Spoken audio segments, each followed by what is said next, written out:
ഖുർആൻ അതുല്യം അജയ്യം എന്ന വിഷയത്തെ ആസ്പദമാക്കി പ്രഭാഷണം നടത്തുന്നതിനു വേണ്ടി ബഹുമാന്യ പണ്ഡിതൻ മുഹമ്മദ് അലി മിഷ്കാത്തിയെ സ്വാഗതം ചെയ്യുന്നു. അസ്സലാമു അലൈക്കും വറഹ്മത്തുള്ളാഹി. ഇന്നൽ ഹംദലില്ലാഹ് നഹ്മദുഹു വനസ്തഈനുഹു വനുഅ്മിനു ബിഹി വനതവക്കലു അലൈഹി വനഊദു ബില്ലാഹി മിൻ ശുറൂരി അൻഫുസിനാ വമിൻ സയ്യിആതി അഅ്മാലിനാ.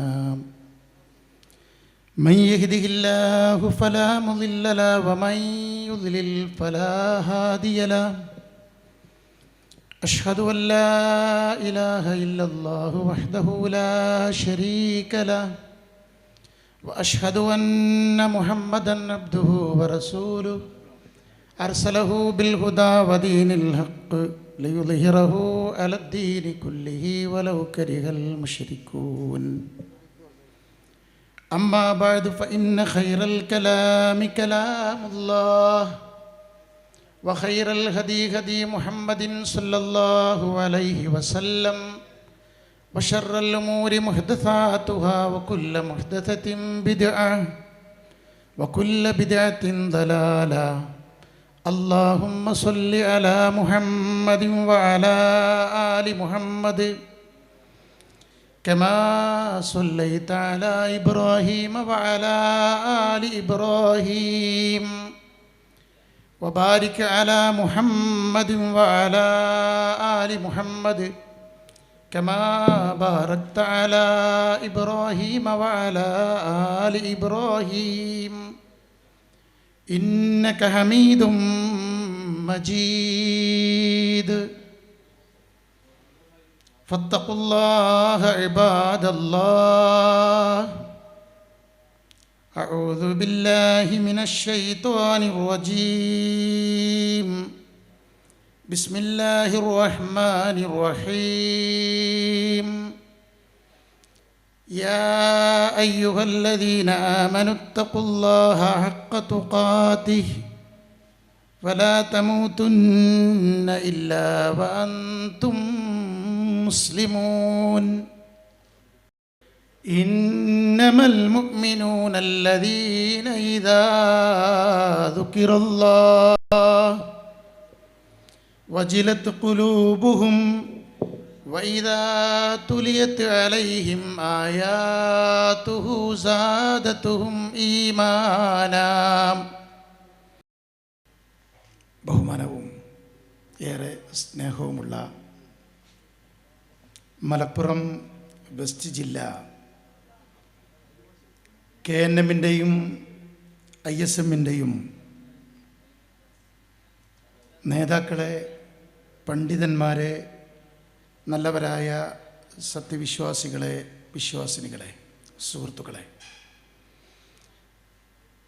നമ്മുടെയും നാം അധിവസിക്കുന്ന ഈ മഹാപ്രപഞ്ചത്തിൻ്റെയും സൃഷ്ടാവും സംരക്ഷകനുമായ ജഗനിയന്താവിൻ്റെ കൽപ്പനകൾ കണ്ണടയുന്നത് വരെ പാലിച്ചുകൊണ്ട് സൂക്ഷിച്ചുകൊണ്ട് ജീവിക്കാൻ ബാധ്യസ്ഥരാണ് നമ്മൾ എന്നാമുഖമായി ഓർമ്മപ്പെടുത്തുകയാണ്. അല്ലാഹു സുബ്ഹാനഹു വ തആല നമ്മെ ഏവരെയും അതിന് തുണക്കുമാറാവട്ടെ. ഈ റമളാൻ സംഗമത്തിൽ എനിക്ക് ഈ സദസ്സിൽ ചുരുങ്ങിയ സമയം കൊണ്ട് നമുക്ക് കൂടിയിരുന്ന് ചർച്ച ചെയ്യാനുള്ള വിഷയം ഖുർആൻ അതുല്യം അജയ്യം എന്ന വിശാലമായ ഗൗരവമുള്ള ഏറെ പ്രധാനപ്പെട്ട ഒരു വിഷയമാണ്. പ്രിയപ്പെട്ടവരെ, എന്താണ് ഖുർആൻ? ഇതൊരു ചെറു ചോദ്യമാണ്, ആർക്കും ഉത്തരം പറയാൻ കഴിയുന്ന ചോദ്യം. എന്താണ് ഖുർആൻ എന്ന് ചോദിച്ചാൽ നമ്മുടെ മനസ്സിൽ, ചിന്തയിൽ ഒരു ചിത്രം രൂപപ്പെടും. രണ്ട് ചട്ടകൾക്കുള്ളിലെ 114 അധ്യായങ്ങളുള്ള 6000-ൽ പരം ആയത്തുകളുള്ള 30 ജുസുകളുള്ള ഒരു ഗ്രന്ഥം മുസ്ഹഫ് നമ്മുടെ മനസ്സിൽ വന്നു. എന്താണ് ഖുർആൻ എന്ന ചോദ്യത്തിന് ലളിതമായ ഒരു ഉത്തരമായി നമുക്ക് സമ്മതിക്കാം. പക്ഷേ യഥാർത്ഥത്തിൽ എന്താണത്? ഹുവ കലാമുല്ലാഹിൽ മുനസ്സൽ അലാ മുഹമ്മദിൻ സല്ലല്ലാഹു അലൈഹി വസല്ലം. അഷ്റഫുൽ ഖൽഖായ റഹ്മത്തുൽ ലിൽ ആലമീനായ അന്ത്യപ്രവാചകനായ പ്രവാചക ശൃംഖലയിലെ അവസാനത്തെ കണ്ണിയായ, സ്വർഗം തുറന്ന് ആദ്യമായി സ്വർഗത്തിലേക്ക് പ്രവേശിക്കാൻ അല്ലാഹു ഭാഗ്യം നൽകിയ, മഅസൂമായി ജീവിക്കാൻ അല്ലാഹു ഭാഗ്യം നൽകിയ നമ്മുടെ നേതാവായ പ്രിയപ്പെട്ട മുഹമ്മദ് മുസ്തഫ സ്വല്ലല്ലാഹു അലൈഹി വസല്ലമയുടെ മേൽ അല്ലാഹു അവതരിപ്പിക്കപ്പെട്ട അല്ലാഹുവിൻ്റെ കലാം, സംസാരം, അതാണ് ഖുർആൻ. അപ്പം എന്താണ് ഖുർആൻ എന്നുള്ളതിൻ്റെ ഉത്തരം ഹുവ കലാമുല്ലാഹിൽ മുനസ്സൽ അലാ മുഹമ്മദിൻ സല്ലല്ലാഹു അലൈഹി വസല്ലം. രണ്ടാമത്തെ ഒരു ചോദ്യം, എവിടേക്കാണ് ഈ ഖുർആൻ അല്ലാഹു അവതരിപ്പിച്ചത്, ഇറക്കിയത്? അപ്പോൾ നമ്മുടെ മനസ്സിൽ വരുന്ന ഒരു ഉത്തരമുണ്ട്. പരിശുദ്ധ മക്കയിൽ പോയി വന്നവരാണ് നമ്മുടെ കൂട്ടത്തിൽ പല ആളുകളും. മക്കയിൽ നിന്ന് 5 കിലോമീറ്ററോളം അടുത്ത് കിടക്കുന്ന ജബലുന്നൂർ എന്നറിയപ്പെടുന്ന പർവ്വതത്തിൻ്റെ 165 അടി ഉയരത്തിൽ സ്ഥിതി ചെയ്യുന്ന ചെങ്കുത്തായ ആ മലയുടെ താഴ്ഭാഗത്ത് കാണുന്ന ഇറാ ഗുഹയാണ് നമ്മുടെ മനസ്സിൽ ഓർമ്മ വരിക. അവിടേക്കാണ് ഖുർആനിൻ്റെ അവതരണം ഉണ്ടായത്. എന്നാൽ വിശുദ്ധ ഖുർആൻ 2-ാം അധ്യായം സൂറത്തുൽ ബഖറ 97-ാമത്തെ വചനം അല്ലാഹു പറയാണ്, ഫഇന്നഹു നസ്സലഹു അലാ ഖൽബിക ബിഇദ്നില്ലാഹ്. തീർച്ചയായും ഈ ഖുർആൻ നാം അവതരിപ്പിച്ചിരിക്കുന്നത് അല്ലാഹുവിൻ്റെ അനുമതി പ്രകാരം മലക്ക് മുഖേന നബി തങ്ങളുടെ ഹൃദയത്തിലേക്കാണ്. ഫഇന്നഹു നസ്സലഹു അലാ ഖൽബിക, നബി തങ്ങളുടെ ഹൃദയത്തിലേക്കാണ്, കൽബിലേക്കാണ് അല്ലാഹു ഖുർആൻ ഇറക്കിയത്. ഇപ്പം എവിടേക്കാണ് ഇറങ്ങിയത് എന്നുള്ളത് ഉത്തരം കിട്ടി, നബി തങ്ങളുടെ ഹൃദയത്തിലേക്ക്. അടുത്ത ചെറിയൊരു ചിന്ത, ആരാണ് ഇതെത്തിച്ചത്? മലക്കുകളിൽ ശ്രേഷ്ഠനായ വഹീന്റെ മലക്ക് ജിബ്രീൽ അലൈഹിസ്സലാമാണ്. മുതാഇൻ സമ്മ അമീൻ, അല്ലാഹുവിൻ്റെ സിംഹാസനത്തിൻ്റെ അടുക്കൽ സ്ഥാനമുള്ള വിശ്വസ്തനായ അനുസരണമുള്ളവനായ മലക്ക് ജിബ്രീലാണ് എത്തിച്ചു കൊടുത്തത്. അപ്പോൾ വന്ന വഴി വളരെ ക്ലിയറാണ്, ഒരാശങ്കയും വേണ്ട. ഖുർആൻ ആരുടെ കലാമാണ് പ്രിയപ്പെട്ടവരെ? അല്ലാഹുവിൻ്റെ കലാം. ഈ സംസാരിക്കുന്നത് എളിയ ഒരു പ്രവർത്തകൻ മുഹമ്മദ് അലി എന്ന് പേരുള്ള ഞാനാണ്. എൻ്റെ ശബ്ദമാണ് നിങ്ങളീ കേൾക്കുന്നത്. ആരല്ല എന്ന് പറഞ്ഞിട്ടും കാര്യമല്ല, ഞാൻ തന്നെയാണ്. ഞാൻ ഇവിടെ നിന്ന് മാറിയിട്ട് ഹറമിലെ ഇമാമാണ് ഇവിടെ വന്ന് സംസാരിക്കുന്നതെങ്കിൽ ഇമാം സുദൈസിൻ്റെ ആ ശബ്ദം കേൾക്കാൻ ഒരുപാട് ആളുകൾ ഇവിടെ തടിച്ചുകൂടും. കാരണം ഹറമിലെ ഇമാമാണ് ഇന്ന് പങ്കെടുക്കുന്നത്. ഹറമിലെ ഇമാമും മാറി നിൽക്കുകയാണ്. സാക്ഷാൽ അല്ലാഹുവിൻ്റെ റസൂൽ ഇവിടെ വന്ന് സംസാരിക്കുകയാണെങ്കിൽ ജനങ്ങൾ എത്ര കൂടും? കാരണം ഒരുപാട് കാര്യം റസൂലുള്ളാഹിനോട് നേരിട്ട് ചോദിക്കണമെന്നുണ്ട്. അതുകൊണ്ട് പ്രവാചക വചനം കേൾക്കാൻ താല്പര്യമുണ്ടാകും. പ്രവാചകനെയും മാറ്റി അല്ലാഹുവാണ് ഇവിടെ വന്ന് സംസാരിക്കുന്നതെങ്കിൽ ആ സംസാരം കേൾക്കാൻ കൊതിക്കാത്തവരുണ്ടാവുകയില്ല. ആ അല്ലാഹുവിൻ്റെ സംസാരം കേൾക്കണോ? അതാണ് വിശുദ്ധ ഖുർആൻ. വഇദാ ഖുരിഅൽ ഖുർആൻ ഫസ്തമിഊ ലഹു വഅൻസിതൂ ലഅല്ലകും തുർഹമൂൻ. ഖുർആൻ നിങ്ങളുടെ മേലെ ഓതി കേൾപ്പിക്കപ്പെട്ടാൽ നിങ്ങളെല്ലാവരും ശ്രദ്ധിച്ച് കേൾക്കണേ. ഖുർആൻ ഒരു വഴിക്ക് അങ്ങനെ കേൾപ്പിക്കുന്നു, ആളുകൾ വേറെ വഴിക്ക് ചിന്തിച്ചു പോകുന്നു. അല്ല, ശ്രദ്ധിച്ച് കേൾക്കാൻ ഒഴിവുണ്ടെങ്കിൽ മാത്രം നിങ്ങൾ ഓതി കേൾപ്പിക്കപ്പെടേണ്ടതാണ് ഖുർആൻ. വഅൻസിതു, നിങ്ങൾ മൗനികളാവണം, ശാന്തരായി നിങ്ങളെല്ലാവരും ഇരിക്കണം.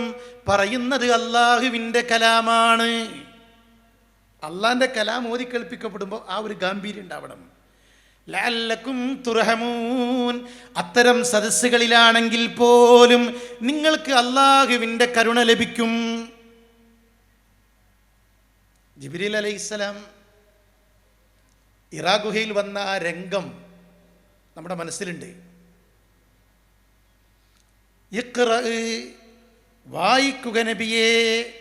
റസൂലുള്ളാഹിന്റെ മറുപടി, മാ അന ബിഖാരിഇൻ, ഞാൻ വായന പഠിച്ചിട്ടില്ല, എനിക്ക് വായന അറിയില്ല, അക്ഷരാഭ്യാസമില്ല.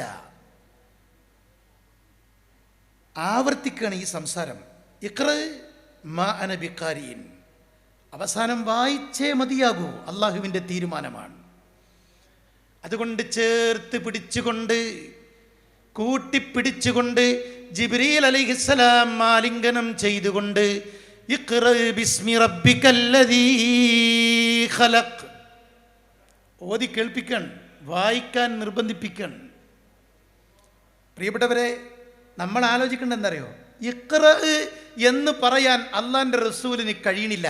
പേടിച്ച് വിറക്കാൻ, ശ്വാസം മുട്ടുകൺ, പനി വരികൺ, പരിഭ്രമിക്കൺ. മാ അന ബിഖാരിഇൻ എന്ന് പ്രിയപ്പെട്ട പ്രവാചകന് പറയാൻ പ്രയാസമല്ല.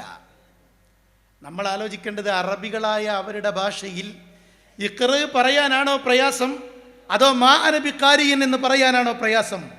മാ അന ബിഖാരിഇൻ എന്നതാണ് വാചകം കൂടുതൽ. പക്ഷേ അത് അറബികളുടെ സംസാരമാണ്, അള്ളാഹുവിൻ്റെ കലാമല്ല. ഇഖ്റ എന്നത് അള്ളാഹുവിൻ്റെ കലാമിൻ്റെ ഭാഗമാണ്, പദമാണ്. അത് പറയാൻ അള്ളാഹുവിൻ്റെ റസൂൽ വിയർക്കുകയാണ്. അള്ളാഹിൻ്റെ കലാമിൻ്റെ പ്രത്യേകതയാണ്. പേടിച്ച് വിറക്കാൻ. വീട്ടിലേക്ക് ഓടി പ്രിയപ്പെട്ട പ്രിയതമ ഖദീജ ബീവി റളിയല്ലാഹു അൻഹ ആശ്വസിപ്പിക്കുകയാണ്, സമാധാനിപ്പിക്കുകയാണ്. ഇതാണ് ഖുർആൻ, അള്ളാഹിൻ്റെ കലാമിൻ്റെ പ്രത്യേകത. അലിഫ് ലാം മീം. 2-ാം അധ്യായം സൂറത്തുൽ ബഖറയിലെ 1-ാമത്തെ വചനം, അല്ലാഹു അഅലം ബി മുറാദി. അലിഫ് ലാം മീം, 3 അക്ഷരം, കേവലാക്ഷരങ്ങൾ കൊണ്ട് ആരംഭിച്ച അധ്യായത്തിലെ 1-ാമത്തെ വചനം. പ്രിയപ്പെട്ടവരെ, ഇതൊരു ഖുർആനിലെ ഏറ്റവും വലിയ അധ്യായത്തിൻ്റെ 1-ാമത്തെ വചനമാണെങ്കിലും അർത്ഥവും ആശയവും ഇല്ലെങ്കിലും അള്ളാഹുവിൻ്റെ കലാമായതുകൊണ്ട് അത് ഉച്ചരിച്ചാൽ ഒരു പ്രതിഫലമല്ല, പിന്നെ എത്ര പ്രതിഫല? 3 പ്രതിഫലം, 30 പ്രതിഫലം. റമദാനാണെങ്കിൽ ഇരട്ടി കൂടുകൻ. മാഷാ അല്ലാഹ്, സുബ്ഹാനല്ലാഹ്. അള്ളാഹുവിൻ്റെ കലാമിൻ്റെ പ്രത്യേകതയാണ്. അറബി ഭാഷയിൽ 28 അക്ഷരമുണ്ട്. അലിഫ് ബാഗ് താഹ് താഹ് എന്നിങ്ങനെ ഉച്ചരിച്ചാൽ റമദാൻ ആയതുകൊണ്ട് ഒരു പ്രതിഫലമല്ല. ആ അക്ഷരങ്ങളാണ്. പക്ഷേ അലിഫ് ലാം മീം ഹാമീം യാസീൻ നൂൻ ഖാഫ്, ഇതൊക്കെ ഉച്ചരിച്ചാൽ പ്രതിഫലം രേഖപ്പെടുത്തി. അള്ളാഹിൻ്റെ കലാമിലെ അക്ഷരങ്ങളാണ്. മാത്രല്ല, ലോകത്തിങ്ങനെ ഒരു ഗ്രന്ഥമുണ്ടോ? വായിക്കുന്നവരും പ്രത്യേക സന്ദർഭം വരുമ്പോൾ സുജൂദിൽ കിടന്ന് നമിക്കണം, സൃഷ്ടാംഗം ചെയ്യണം, വിനയം പ്രകടിപ്പിക്കണം. ഒരാൾ ഓതുന്നു, അയാൾ അങ്ങനെ സുജൂദ് ചെയ്യുന്നത്, സജദത്ത് തിലാവ നമ്മൾ കാണുന്നു. അവിടെയുള്ള 100 ആളുകൾ അതിന് സാക്ഷികളായാൽ ആ 100 ആളുകളും അയാൾ ഓതിയ അള്ളാഹുവിൻ്റെ കലാമിലെ സുജൂദ് കൊണ്ട് കൽപ്പിക്കപ്പെടുന്ന സ്ഥാനം വന്നാൽ ഒന്നടങ്കം സുജൂദിൽ വീഴണം. അങ്ങനൊരു കിതാബ് ലോകത്ത് വേറുണ്ടോ? പ്രത്യേക വചനങ്ങൾ പാരായണം ചെയ്യുമ്പോൾ കേൾക്കുന്നവർ പോലും സുജൂദിൽ കിടന്നുകൊണ്ട് അള്ളാഹുവിനെ വാഴ്ത്തേണ്ടുന്ന ഒരു ഗ്രന്ഥം. അതാണ് അള്ളാഹിൻ്റെ കലാമിൻ്റെ പ്രത്യേകതയാണ്. മലകളെ നമ്മൾ കാണാറുണ്ട്, ഉറച്ചു നിൽക്കുന്ന ശക്തമായ മലകളെ നമ്മൾ കാണുന്നു നമുക്ക് ചുറ്റും. സൂറത്തുൽ ഹശ്ർ 21-ാമത്തെ വചനം, ലൗ അൻസൽനാ ഹാദൽ ഖുർആൻ അലാ ജബലിൻ ലറഅയ്തഹു ഖാശിഅൻ മുതസദ്ദിഅൻ മിൻ ഖശ്യത്തില്ലാഹ്. ഈ ഖുർആൻ നമ്മളെങ്ങാനും വല്ല മലയുടെയും മുകളിലാണ് കൊണ്ടുപോയി വെച്ചതെങ്കിൽ, അവതരിപ്പിച്ചതെങ്കിൽ, മുഴുവൻ ഇറക്കിയതെങ്കിൽ ആ മല പോലും ഉരുകിയൊലിക്കുമായിരുന്നു. അള്ളാഹുവിൻ്റെ കലാമാണല്ലോ എന്നോർത്ത് ഉറച്ച മല പോലും പൊട്ടിപ്പിളരും എന്നാണ്. ഖാശിഅൻ മുതസദ്ദിഅൻ മിൻ ഖശ്യത്തില്ലാഹ്. മുതസദ്ദി എന്നാണ് അവിടെ ഉപയോഗിച്ച പദം. അറബി ഭാഷയിൽ ശക്തമായ തലവേദനക്ക്, തല പൊട്ടിക്കീറുന്ന തലവേദനക്ക് പറയുന്ന വാക്ക് സുദാഴ് എന്നാണ്. സുദാഴ്, ആ പദാണ് ഖുർആൻ ഉപയോഗിച്ചത്. മലകൾ പോലും ഉരുകിയൊലിക്കുമായിരുന്നു. അള്ളാൻ്റെ കലാം അതാണ്. ഇതിൻ്റെ മൂർച്ച, ഇതിൻ്റെ പവർഫുൾ നമ്മൾ തിരിച്ചറിയണം. ജിന്നുകൾ ഖുർആൻ കേട്ടത്, പ്രിയപ്പെട്ടവരെ, പ്രവാചകൻ കണ്ടിട്ടില്ല, അറിഞ്ഞിട്ടില്ല. പക്ഷേ സൂറത്തുൽ ജിന്ന് അവതരിപ്പിച്ചുകൊണ്ട് ആദ്യ ആയത്തിലൂടെ തന്നെ നബിയെ, അല്പം മുമ്പ് നിങ്ങളോതിയ ഖുർആൻ നിങ്ങൾ കാണാത്ത വിഭാഗമാകുന്ന ജിന്നുകൾ നേർക്ക് നേരെ കേട്ടിട്ടുണ്ട്.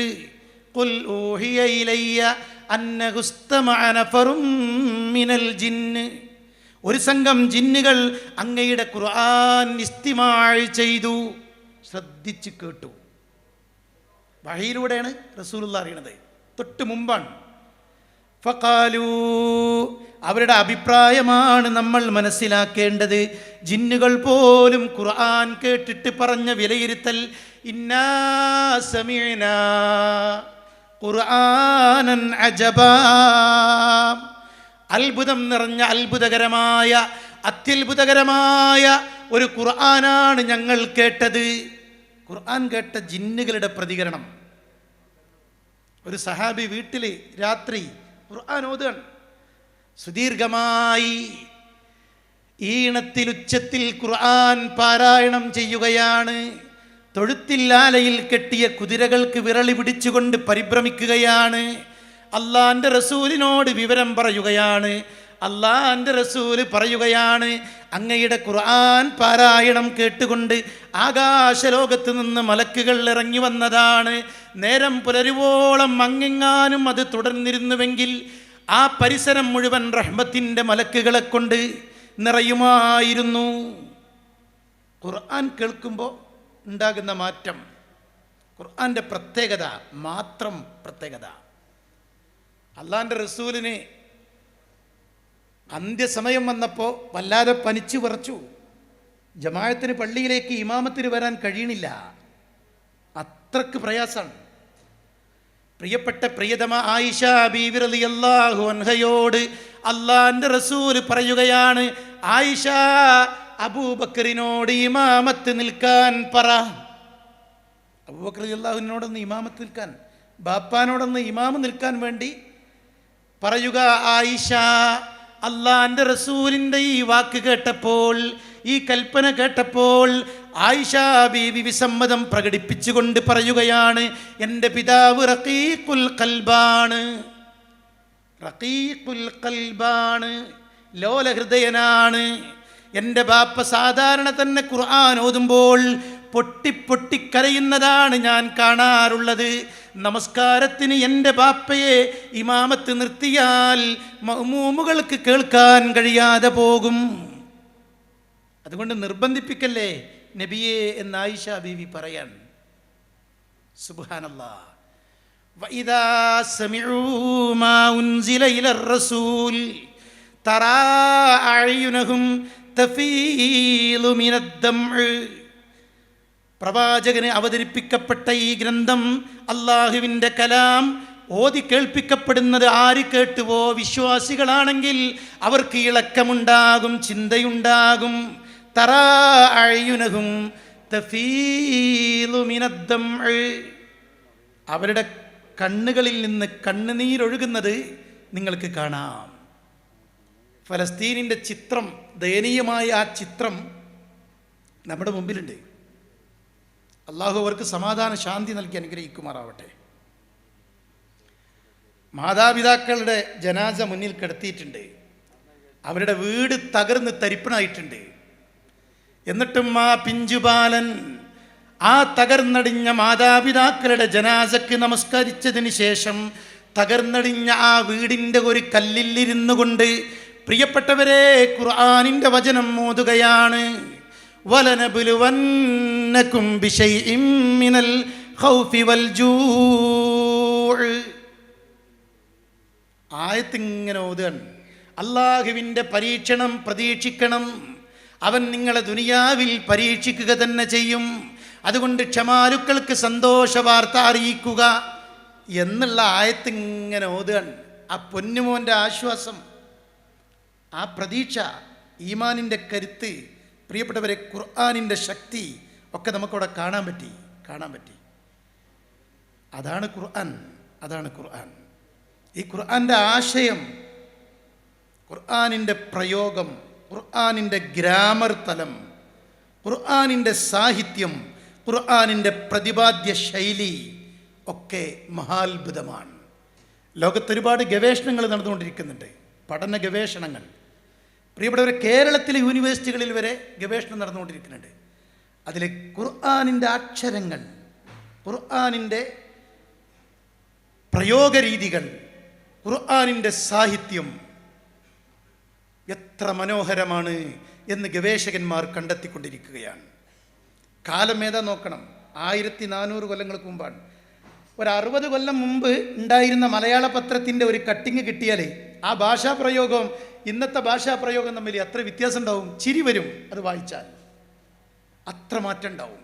പക്ഷേ 1400 കൊല്ലങ്ങൾക്ക് മുമ്പ് നമ്മൾ അത്ഭുതപ്പെടുത്തുന്ന രീതിയിലാണ് മുഅ്ജിസത്താകുന്ന ഈ വിശുദ്ധ ഖുർആനിൻ്റെ ശൈലി, ഇതിൻ്റെ പ്രയോഗം എല്ലാം. No correction. ഭരണഘടന വരെ 500-ൽ പരം ബുദ്ധിജീവികൾ ഉണ്ടാക്കിയിട്ട് 25 തവണ അമെൻമെൻറ്റ് വരുത്തിയിട്ടുണ്ട് എന്നാണ്. എന്നാൽ നോ കറക്ഷൻ, ഇന്ന് വരെ ഒരു തിരുത്തലും വിധേയമാക്കാത്ത ഗ്രന്ഥമാണ് പ്രിയപ്പെട്ടവരെ വിശുദ്ധ ഖുർആൻ.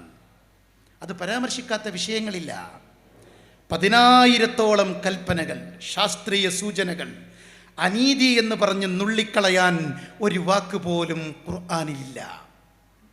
ശരിയല്ല എന്ന് പറഞ്ഞ് മാറ്റിവെക്കാൻ ഖുർആൻ പറഞ്ഞ ഒരു വിഷയവും ഒറ്റ വചനവും ഇല്ല. ഖുർആൻ പറഞ്ഞ നന്മകളുടെ ലിസ്റ്റ് നന്മകളായി ലോകം അംഗീകരിച്ചു കൊണ്ടിരിക്കുകയാണ്. ഖുർആൻ പറഞ്ഞ തിന്മകൾ, ഹറാമുകൾ ആരും അത് ഹറാമാക്കേണ്ടിയിരുന്നില്ല എന്ന് ഇന്ന് വരെ പറഞ്ഞിട്ടില്ല. ഇത് ദൈവിക ഗ്രന്ഥത്തിൻ്റെ പ്രത്യേകതയാണ്. ഇന്നഹു ലഖുർആനുൻ കരീം, ഇത് മാനിക്കപ്പെടേണ്ട, ആദരവോടെ കാണേണ്ട ഗ്രന്ഥമാണ് ഖുർആൻ. തൻസീലും മിർ റബ്ബിൽ ആലമീൻ. ഒരേ ഒരു കാരണമാണ്, ലോകരക്ഷിതാവിൽ നിന്നാണ് ഈ ഗ്രന്ഥം അവതരിപ്പിച്ചിരിക്കുന്നത്. അള്ളാഹുവിൻ്റെ ഗ്രന്ഥം, അള്ളാഹിൻ്റെ കലാം. ചാന്ദ്രയാൻ ദൗത്യം ISRO നടത്തി 3. എന്നിട്ട് ISROയുടെ ചെയർമാൻ്റെ ഒരു അഭിമുഖം നമ്മളൊക്കെ കണ്ടു. അദ്ദേഹം പറയാണ്, ഈ ഭൂമി ഇങ്ങനെ വികസിച്ച് അവസാനം ഇത് തകർന്നടിയും, മനുഷ്യന് പിന്നെ ജീവിക്കണമെങ്കിൽ വേറെ ഒരിടം കണ്ടെത്തേണ്ടി വരും, ഭൂമി പറ്റൂല, സാധ്യമല്ല എന്നാണ്. പ്രിയപ്പെട്ടവരെ, ഇത് ISRO ചെയർമാൻ പറയണത് നിരീക്ഷണ പഠന ഗവേഷണ കണ്ടുപിടുത്തങ്ങളുടെ ശാസ്ത്രീയമായ മാനങ്ങളുടെ വെളിച്ചത്തിലാണ്. അക്ഷരാഭ്യാസമില്ലാത്ത, കണ്ടുപിടുത്തങ്ങളില്ലാത്ത, ഗവേഷണങ്ങളില്ലാത്ത ഒരു കാലത്ത് എഴുത്തും വായനയും അറിഞ്ഞിട്ടില്ലാത്ത അഷ്റഫുൽ ഖൽക്കായ നമ്മുടെ നേതാവ് മുഹമ്മദ് നബി സല്ലല്ലാഹു അലൈഹി വസല്ലമക്ക് വഹീൻ്റെ വെളിച്ചത്തിൽ കിട്ടിയ അള്ളാഹുവിൻ്റെ ഈ കലാം, കുല്ലു മൻ അലൈഹാ ഫാൻ, ഈ ഭൂമുഖത്തുള്ള എല്ലാം നാശമടയുന്നതാണ്. ഖുർആൻ കൃത്യമായിട്ട് പറഞ്ഞു, അപ്പം നേരത്തെ ഖുർആൻ പറഞ്ഞു, ഇന്ന് നമ്മുടെ ശാസ്ത്രലോകം അവിടേക്ക് എത്തിക്കൊണ്ടിരിക്കുന്നു. അല്ലാഹു അക്ബർ.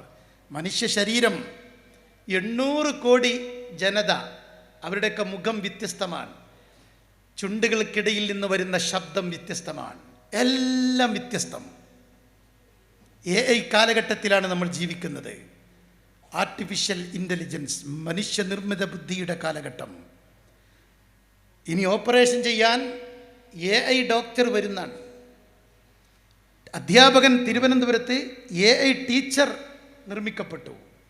കോഴിക്കോട് ഹോട്ടലിൽ സപ്ലയർ AI ആർട്ടിഫിഷ്യൽ ഇൻ്റലിജൻസിലൂടെ നിർമ്മിക്കപ്പെട്ടു. പക്ഷേ ഇതൊക്കെ കാണുമ്പോഴും എല്ലാവരുടെയും ഷൈപ്പ്, എല്ലാവരും പറഞ്ഞത് ഈ ഘടന തന്നെയാണ് ഏറ്റവും നല്ലത് എന്നാണ്.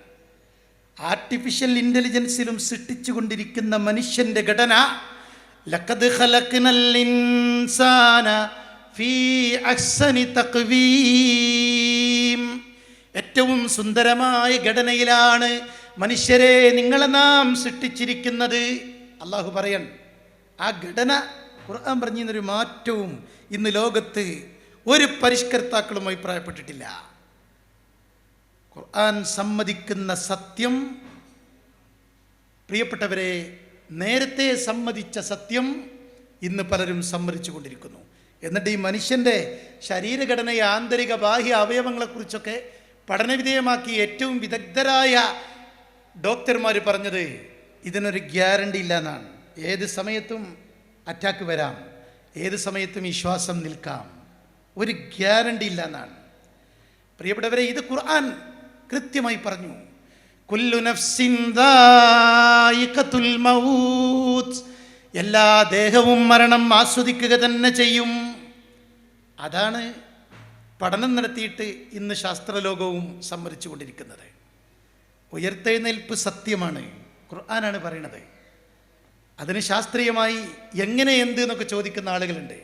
അയഹ്സബുൽ ഇൻസാനു അല്ലൻ നജ്മഅ ഇളാമ ബലാ ഖാദിരീന അലാ അൻ നുസവ്വിയ ബനാന. കോടിക്കണക്കിന് ആളുകളുടെ ഫിംഗർ പ്രിന്റ് വ്യത്യസ്തമാക്കി സൃഷ്ടിച്ച റബ്ബിൻ്റെ സൃഷ്ടിവൈഭവം എത്ര മനോഹരമാണ്, എത്ര അത്ഭുതകരമാണ്. തമ്പ് ഇംപ്രഷൻ, ഒപ്പിടാൻ കൈ പിടിക്കാൻ നോക്കൂ നിങ്ങൾ. മുമ്പ് വന്ന 10 ആളുകളുടെ അതേ കൈവിരലല്ല ഇത്, വ്യത്യസ്തമാക്കി അള്ളാഹു സൃഷ്ടിച്ചു. ഇത് കണ്ട നമ്മളോട്, ബോധ്യപ്പെട്ട നമ്മളോട് അള്ളാഹു അതിനു മുമ്പേ ചോദിച്ച ചോദ്യം, അയഹ്സബുൽ ഇൻസാനു അല്ലൻ നജ്മഅ ഇളാമ, മനുഷ്യരുടെ എല്ലുകളെ ഒരുമിച്ച് കൂട്ടാൻ നമുക്ക് കഴിയില്ലെന്നാണോ നിങ്ങൾ വിചാരിക്കുന്നത്? അതുകൊണ്ട് ഉയർത്തെഴുന്നേൽപ്പിനെ എന്തിന് നിഷേധിക്കണം എന്നാണ്. പ്രിയപ്പെട്ടവരെ, മരണാനന്തരം എങ്ങോട്ട് എന്നുള്ളതിന് ഉത്തരം പറയാൻ ഇവിടെ ഒരു ശാസ്ത്ര ഗ്രന്ഥത്തിനും സാധ്യമല്ല. ഒരു ശാസ്ത്ര ഗ്രന്ഥത്തിലും മരണാനന്തരം എങ്ങോട്ട് എന്നതിന് ഉത്തരമില്ല. ഖുർആൻ കൃത്യമായി, വ്യക്തമായി, സത്യമായി നമ്മുടെ ഗർഭാശയത്തിലെ വളർച്ചയുടെ ഘട്ടങ്ങൾ പറഞ്ഞതുപോലെ ദുനിയാവിലെ ജീവിതത്തിലെ ഘട്ടങ്ങളും വളർച്ചകളും, ഈ ദുനിയാവിലെ പ്രശ്നങ്ങളും പ്രതിസന്ധികളും പരീക്ഷണങ്ങളും, ഇങ്ങനെ ജനനവും മരണവും പറഞ്ഞു എന്ന് മാത്രമല്ല, മരണാനന്തരം എങ്ങോട്ടാണ് പോകുന്നതെന്ന് പറഞ്ഞ ഗ്രന്ഥം അള്ളാഹുവിൻ്റെ കലാമാണ്. നൂറ്റാണ്ടുകൾക്ക് മുമ്പ് മരിച്ചുപോയ ഒരാൾ തിരിച്ചു വന്ന് നമ്മുടെ നാട്ടിലുണ്ട്, അയാൾ സംസാരിക്കുന്നുണ്ട് ഇന്നാലിന്ന ഗ്രൗണ്ടിൽ എന്ന് പറഞ്ഞാൽ നമ്മളൊക്കെ അവിടേക്ക് പോകൂലേ? കാരണം അയാളുടെ സംസാര വിഷയം എന്താ അറിയോ? അയാൾ ഖബറിൽ അനുഭവിച്ച, പരലോകത്ത് കണ്ട യാഥാർത്ഥ്യങ്ങളാണ് അയാൾ പറയണത്. അത് കാണാൻ, കേൾക്കാൻ നമ്മളൊക്കെ താല്പര്യപൂർവ്വം പോകും. കാരണം മരിച്ചുപോയ ഒരാളാണ് തിരിച്ചു വന്നിരിക്കുന്നത്. അങ്ങനെ ഒരാൾ നമ്മുടെ വീട്ടിലുണ്ട്, നമ്മുടെ കയ്യിലുണ്ട്. അതാണ് ഖുർആൻ എന്ന് ഇമാം ഗസാലി പറയുന്നുണ്ട്. ആ ഖുർആൻ ശിക്ഷയുടെ, രക്ഷയുടെ, മുൻ സമൂഹങ്ങളുടെ, മാത്രമല്ല ഈ ജീവിതത്തെക്കുറിച്ചും ഇതിനപ്പുറത്തെക്കുറിച്ചും വന്ന വഴിയെക്കുറിച്ചും ഇനി പോകാനുള്ള വഴിയെക്കുറിച്ചും കൃത്യമായി പ്രതിപാദിക്കുന്ന ഗ്രന്ഥമാണ് വിശുദ്ധ ഖുർആൻ. മാഷാ അല്ലാഹ്. ഖുർആൻ ഇറങ്ങിയ മാസത്തിലാണ് നമ്മുടെ ഈ ചർച്ച. പ്രിയപ്പെട്ടവരെ, നോമ്പിനെക്കുറിച്ച് ഖുർആൻ പറഞ്ഞ 2-ാം അധ്യായം സൂറത്തുൽ ബഖറയിലെ 183 മുതൽ 187 വരെയുള്ള 5 ആയത്തുകൾ നമുക്ക് ഒന്നിച്ച് വായിക്കാൻ പറ്റും. ആകെയുള്ള 5 ആയത്തുകളിൽ നോമ്പ് പരാമർശമുണ്ട്, പ്രാർത്ഥനയുണ്ട്. ആ നോമ്പിനെ കുറിച്ച് പറഞ്ഞോടത്തെ അയ്യാമം മഅദൂദാത്ത്, ഇന്നിപ്പോൾ 13ആയി, എണ്ണപ്പെട്ട ദിവസങ്ങൾ മാത്രമാണ്. ഫമൻ കാന മിൻകും മരീളൻ ഔ അലാ സഫർ, ആരെങ്കിലും നോമ്പ് ഫർളാണ് എന്ന് പറയുക മാത്രമല്ല, ആ റമദാനിൽ ആർക്കെങ്കിലും രോഗമുണ്ടായാൽ, ആരെങ്കിലും യാത്രയിലായാൽ, യാത്ര കഴിഞ്ഞ് രോഗം മാറിയതിന് ശേഷം നിങ്ങളാ നോമ്പെടുത്ത് തീർക്കണേ. അള്ളാൻ്റെ കൽപ്പനയാണ്. തീർന്നില്ല, അടുത്ത ആയത്തുകളിലൊക്കെ കാണാൻ കഴിയുന്ന ചില പരാമർശം മാത്രം ഓർമ്മപ്പെടുത്തുകയാണ്. വഅലല്ലദീന യുതീഖൂനഹു ഫിദിയത്തുൻ തഅമു മിസ്കീൻ, വളരെ ഞെരുക്കത്തോടെ മാത്രം നോമ്പെടുക്കാൻ കഴിവുള്ള ആളുകൾ, ആപത്ത് വിളിച്ചു വരുത്തേണ്ടതില്ല, ആത്മഹത്യയുടെ വഴി തേടേണ്ടതില്ല, അവർക്ക് അതികഠിനമായ വേദനയും മാറാരോഗങ്ങളുമാണ് ഉള്ളതെങ്കിൽ, വാർദ്ധക്യ സഹജമായ നിത്യരോഗികളാണെങ്കിൽ, ഗർഭിണികളാണെങ്കിൽ, പാലൂട്ടുന്നവരാണെങ്കിൽ, നോറ്റുവീട്ടാൻ അവസരം അവരുടെ മുമ്പിലില്ലെങ്കിൽ, ഫിദിയത്തുൻ തഅമു മിസ്കീൻ, സാധുവിന് ഭക്ഷണം കൊടുത്താൽ മതി, ഫിദിയ കൊടുത്താൽ മതി, പകരം പ്രായശ്ചിത്തം. എന്നിട്ട് അടുത്ത ആയത്തിൽ ഇങ്ങനെ വിശദീകരിക്കാൻ, യുരീദുല്ലാഹു ബിക്കുമുൽ യുസ്ർ വലാ യുരീദു ബിക്കുമുൽ ഉസ്ർ, അല്ലാഹു എളുപ്പമാണ് ഉദ്ദേശിക്കുന്നത്, ഞെരുക്കം അല്ലാഹു ഉദ്ദേശിച്ചിട്ടില്ല. ഇങ്ങനെയൊക്കെ പറഞ്ഞാലും അവസാനം സമാപനം എങ്ങനെ അറിയോ? വൻ തസൂമൂ ഖൈറുൽ ലക്കും, നോമ്പെടുക്കലാണ് ഇളവിൻ്റെ ആനുകൂല്യമുണ്ടെങ്കിലും നിങ്ങൾക്ക് ഏറ്റവും ഉത്തമം. ഇളവൊക്കെ ഉണ്ട്, പക്ഷെ എന്നാലും നോമ്പെടുക്കാൻ പറ്റുകയാണെങ്കിൽ നിങ്ങൾ നോമ്പെടുക്കലാണ് നിങ്ങൾക്ക് നല്ലത്. സഹോദരിമാർ ആലോചിക്കുക, റമദാനിലെ 5-6-7 ദിവസം നഷ്ടപ്പെട്ടു പോയ അശുദ്ധിയുടെ കാരണത്താൽ നിർവഹിക്കാതെ മാറ്റിവെച്ച നോമ്പും അതുപോലെ തന്നെ നമസ്കാരങ്ങളും. നോമ്പ് പിന്നീട് നോറ്റ് വീട്ടണം, നമസ്കാരം പിന്നീട് നിർവഹിക്കേണ്ടതില്ല. അതുപോലെ പ്രസവാനന്തരം 40 ദിവസമൊക്കെ ആണെങ്കിലും നമസ്കാരം പിന്നീട് നിർവഹിക്കേണ്ടതില്ല. അള്ളാഹുവിൻ്റെ ആനുകൂല്യം, ഇളവ്. ഞാനിതെന്തിനാ പറഞ്ഞത് അറിയോ? ഖുർആൻ്റെ അമാനുഷികത പറയാനാണ്, അജയ്യം അതുല്യം എന്ന് പറയാനാണ്, നോമ്പ് പറയാനല്ല. മനുഷ്യനെ അറിയുന്ന റബ്ബിൻ്റെ ഇടപെടൽ.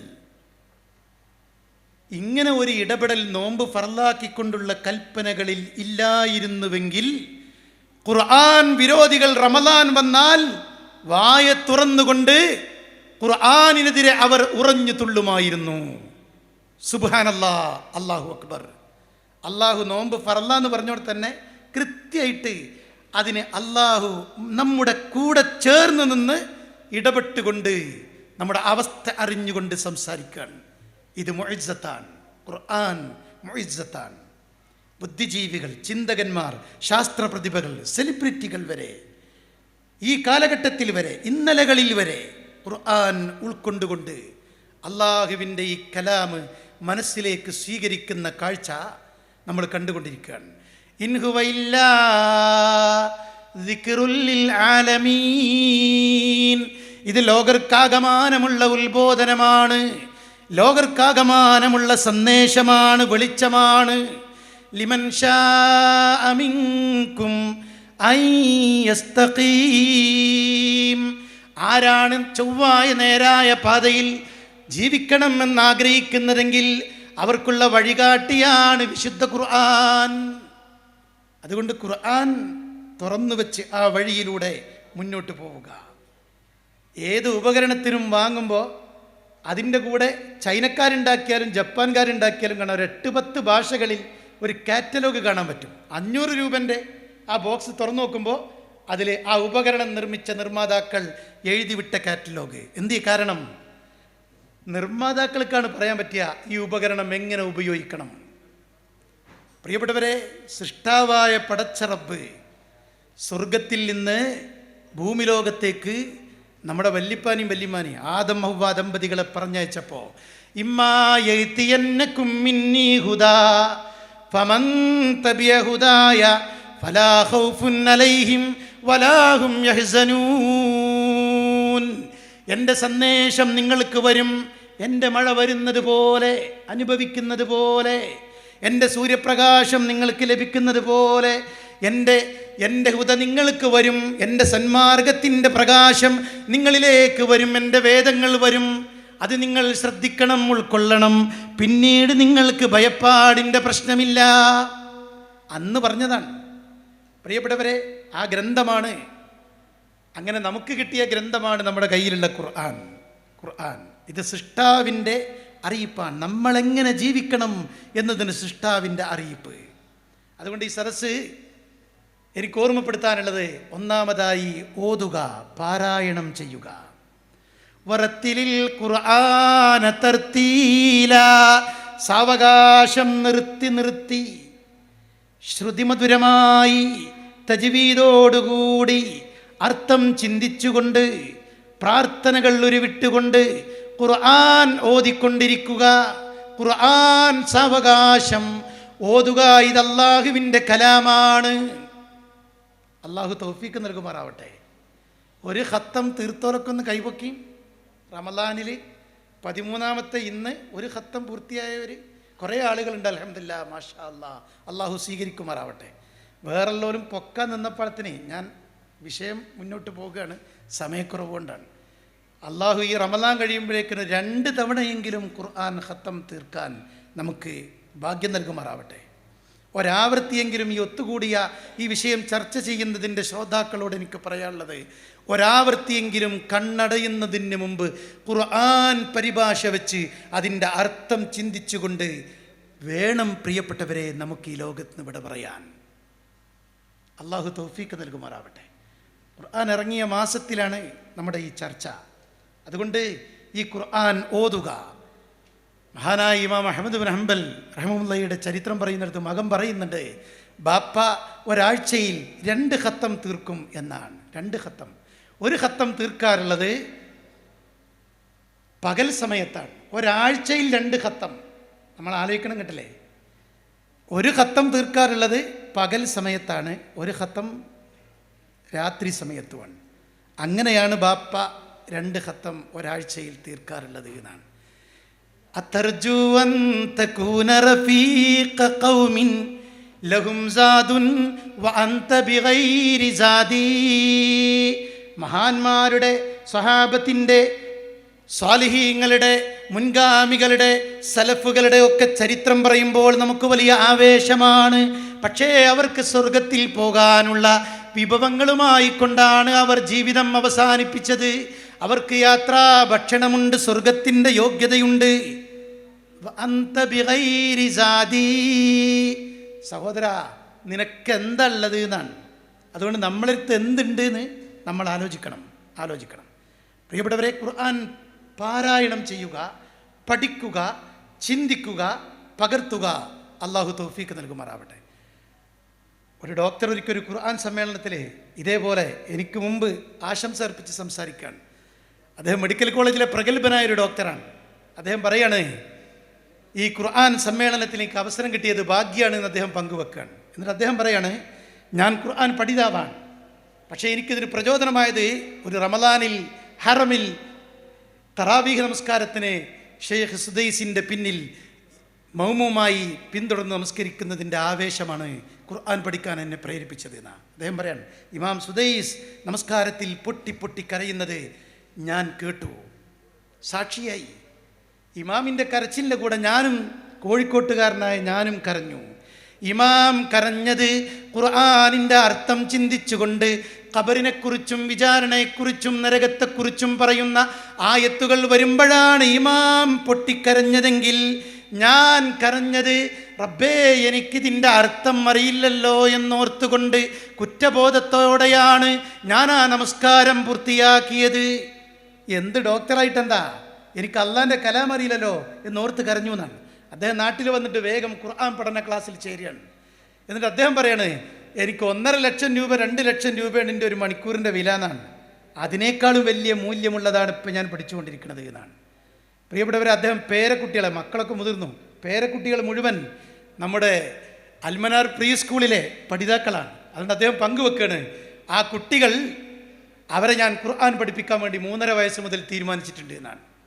എനിക്ക് കിട്ടാത്ത ഭാഗ്യം എൻ്റെ പേരക്കുട്ടികൾക്ക് കിട്ടട്ടെ എന്നാണ്. ഖബറിൽ ഒരു ചോദ്യമുണ്ട്, വമാ ഇമാമുക്ക, നിന്റെ ഇമാമ് എന്താണ്? മദ്ഹബിൻ്റെ ഇമാമിൻ്റെ പേരോ നമ്മുടെ പള്ളിയിലെ ഇമാമിൻ്റെ പേരോ അല്ല പറയേണ്ടത്.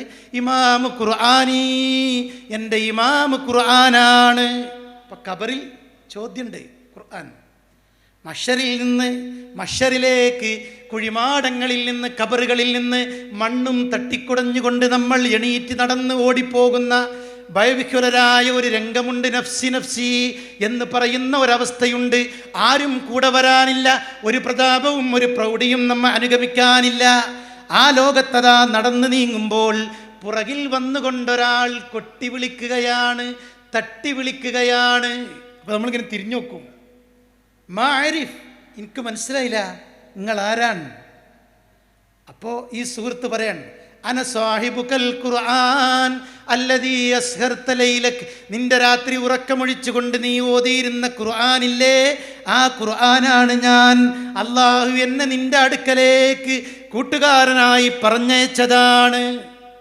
ഖബറിലുണ്ട്, മഹ്ശറിൽ കൂടെണ്ട്. നമ്മൾ ഓതിയ ഖുർആനാണ് ഈ വരുന്നത്. പ്രിയപ്പെട്ടവരെ, നേതാക്കന്മാർ റെക്കമെൻഡ് ചെയ്യാനില്ലാത്ത ലോകം, ആരുടെയും ശുപാർശയ്ക്ക് ഒരു പ്രാധാന്യവുമില്ലാത്ത ലോകം, അവിടെ വെച്ചുകൊണ്ട് 2 ആളുകൾ നമുക്ക് വേണ്ടി അള്ളാഹുവിനോട് ശഫാഅത്ത് നടത്തും. ഒന്ന് നമ്മൾ നോറ്റ നോമ്പാണ്, മറ്റൊന്ന് നമ്മൾ ഓതിയ ഖുർആനാണ്. അള്ളാഹു അനുഗ്രഹിക്കുമാറാവട്ടെ.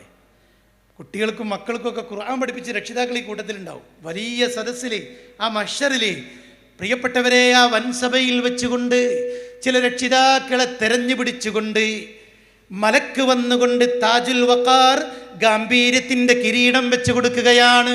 ചില പ്രത്യേക രക്ഷിതാക്കൾക്ക് മാത്രം. അപ്പോൾ ഈ രക്ഷിതാക്കൾ ചോദിക്കുകയാണ്, എന്തേ ഞങ്ങൾക്ക് മാത്രം ഈ ആദരവിൻ്റെ, വഖാറത്തിൻ്റെ, ഗാംഭീര്യത്തിൻ്റെ കിരീടം നൽകാൻ, ആദരിക്കാനുള്ള കാരണം? നിങ്ങൾ മക്കൾക്ക് ഖുർആൻ പഠിപ്പിച്ചതുകൊണ്ട്, നിമിത്തമായത് കാരണക്കാർ നിങ്ങളായതുകൊണ്ട്, ആ മാതാപിതാക്കൾക്കുള്ള ആദരവാണ് മഹ്ശറിൽ താജുൽ വഖാർ എന്ന് പ്രിയപ്പെട്ട പ്രവാചകൻ സല്ലല്ലാഹു അലൈഹി വസല്ലം.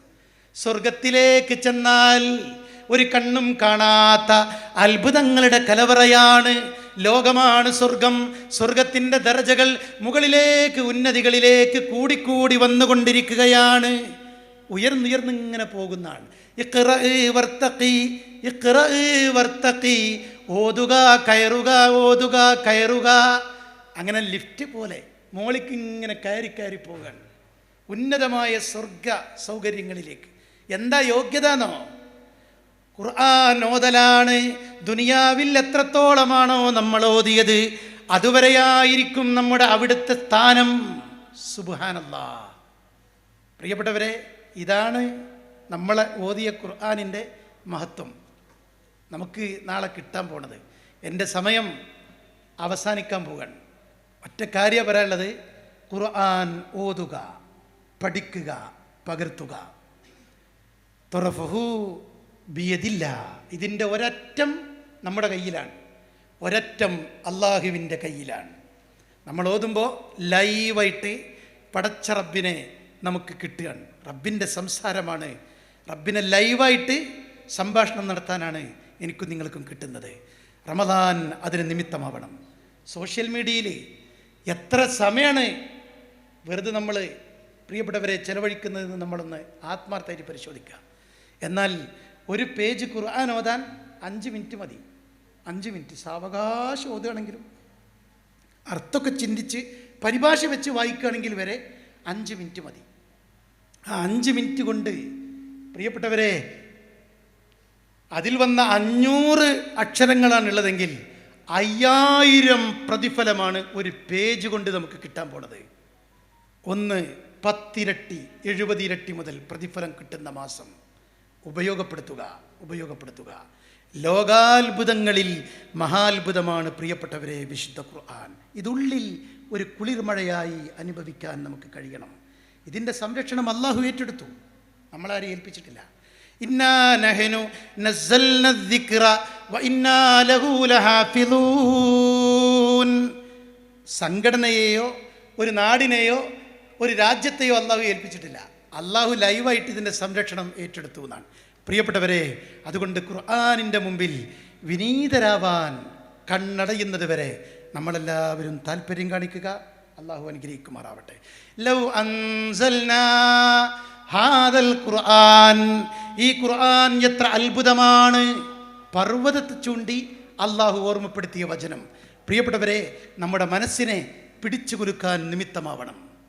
ഇന്നമൽ മുഅ്മിനൂനല്ലദീന ഇദാ ദുകിറല്ലാഹ്, വിശ്വാസികളുടെ മേൽ അല്ലാഹുവിനെ കുറിച്ച് പറയപ്പെട്ടാൽ, ഓർമ്മിപ്പിക്കപ്പെട്ടാൽ, വജിലത്ത് ഖുലൂബുഹും, റബ്ബിനെ പറയുമ്പോൾ അവരുടെ മനസ്സ് പിടപിടക്കുകയാണ്.